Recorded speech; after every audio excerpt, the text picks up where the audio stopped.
Good morning. Thanks for joining us today. I'm Sarah. This is John from Two Doves Bees and Gardens, and we had our first freeze for this year, I think, for this winter 2022. Yes. And we're out checking on the garden. You might see behind us, there's a big piece of plastic. Yeah, that's covering our tomatoes. So we haven't checked yet to see if they survived or not. So come along with us and we'll show you. Well, they're not dead, but they did take some damage. A little bit. Overall, I think they look pretty darn good. There's a little bit of frost damage here, it looks like. Yeah, for sure. And I can feel the heat coming out of this. And a tomato hornworm. Ah. Or no, it's just a caterpillar. Still a chicken treat. Well, we're over at the chickens. They're gonna get a quick treat.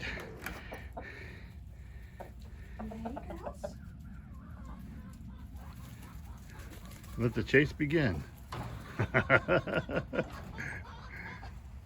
Well, Sarah's standing by our new cedar raised bed that we just built. And why don't you tell us what we got in there, Sarah? Well, we're not wanting to plant anything until next spring. So what we did once we got it built is we're kind of doing a hugel bed combination with a compost pile. So we put logs in the bottom, and we have a lot of branches you can see cut up in here. There's some cardboard. There's squash vines and loofah vines.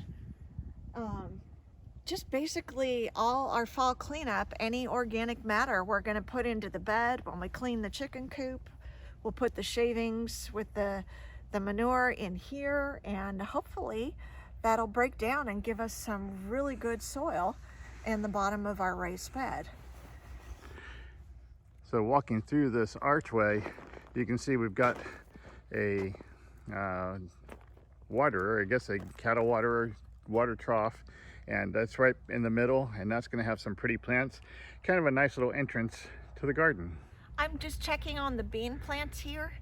I am really trying to keep these alive so we can have green beans for Thanksgiving. We covered them with black buckets like this to try to keep the frost off of them. And as you can see, they're a little wilted, a little worse for wear, but they're still alive. So I will take that. There's still some blossoms on them too. Yeah, and they're producing green beans, so I'm happy. Yeah. Right next to that bed where we had the pots is some pepper plants, and they actually look like they did okay with the cold weather. You can see the beautiful red peppers all over here. What kind of peppers are these, Sarah? They are called Pasilla Bajío, and we're growing them for a spice pepper. I'm wanting to make our own chili powder. In this one raised bed, we have this arugula. And it's gone to seed. It's gone to seed, but we're leaving it for the bees. I don't know if you can see them, but the bees are flying all over in here. I made another video about fall plants for bees and pollinators, and this was on there. The bees are just every morning all over this, gathering probably nectar. I'm surprised the frost didn't kill it, but I'm grateful. I like the pretty flowers, and so do the bees. Yeah, and they're doing their thing. There's a lot of them on there. And our big hugel mound is doing quite well. You can see that there are some salvia. The salvia is just doing great, Sarah. It liked the rain. It's just blooming like crazy. But you can see the echinacea, not so well. It's pretty much done for the year. Yeah. And the cosmos took a hit from the frost too. Yeah, the cosmos did. But you know, they were volunteers too, so but they're still very pretty. And they'll probably recover a little bit. This one down here looks like it must have been sheltered. It looks great. Yep. These are some Cubanelle peppers. We harvested them last night. But the plants, even though they have some frost damage, it doesn't look like the frost killed them. So we'll see how they do, but I'm sure they're done for the year anyway. And then where do we put all the other peppers? We put them in the greenhouse right behind you. Yeah, here's the greenhouse. Let me walk over there and show you what it looks like inside. We were out here in the dark last night after doing the presentation for the Northeast Texas Skillshare. And if you're in the Dallas-Fort Worth area, you might want to keep an eye on that. We get together with a bunch of other people and share some homesteading skills. How did you like it, Sarah? Oh, I love it. It's a great place to meet other homesteaders and to learn some new things. Yeah. So inside the greenhouse, you can see we moved a bunch of stuff in here. I won't try to get in there, but it was dark and we just tried to get everything that we could put away. So there's some peppers in there. There's some dragon fruit in the back. And I don't know what else is in there, but if it had fruit, we tried to grab it. We're just trying to save what we can so that we didn't have to deal with it all when we came home last night. Yeah, indeed.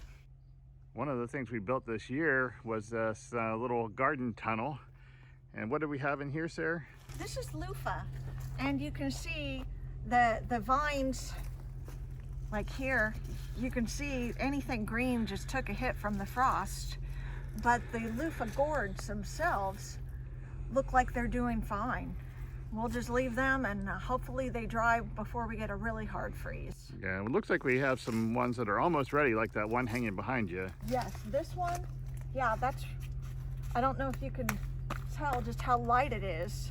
You can see that it's a little bit shriveled. It is ready to pick. And this one next to it is very heavy and it's still full of water. All of this that's over the entire tunnel is from one loofah plant. They are very prolific. We tried growing roselle for tea for our first time this year, and it really took a hit from the frost. It's currently blooming or trying to, and so we really didn't get a chance for any of the ripened fruits. Although some of them are getting close, and this one looks like it's not really frost damaged. So maybe we'll still get a chance to make some tea. I'm hopeful. We also have some ginger growing over here. Let me take you over. I think Sarah's over looking at it now. So how's the ginger looking, Sarah? Well, I forgot to cover it last night or do anything, but it looks like it's doing fine. It's a tropical plant. It does not take frost or even cold very well. But I don't see any damage. Maybe it's because it's under a tree and it was sheltered. But the lemon balm that's in here also does not do well in the frost, and it looks fine too. Well, we know the bees are out and flying. We saw them over on the arugula, but I'm not seeing anybody home right now. It's a little chilly, so they're probably all huddled up inside. Well, there's a few bees here on this one doing their daily flights. They're out a little more in the sun, so they probably have a little more heat inside. This one hive also has the insulated inner cover and the ultimate hive color from Bee Smart Designs. I really like that setup. Well, thanks for joining us for checking things out the morning after our first freeze, and we'll catch you next time.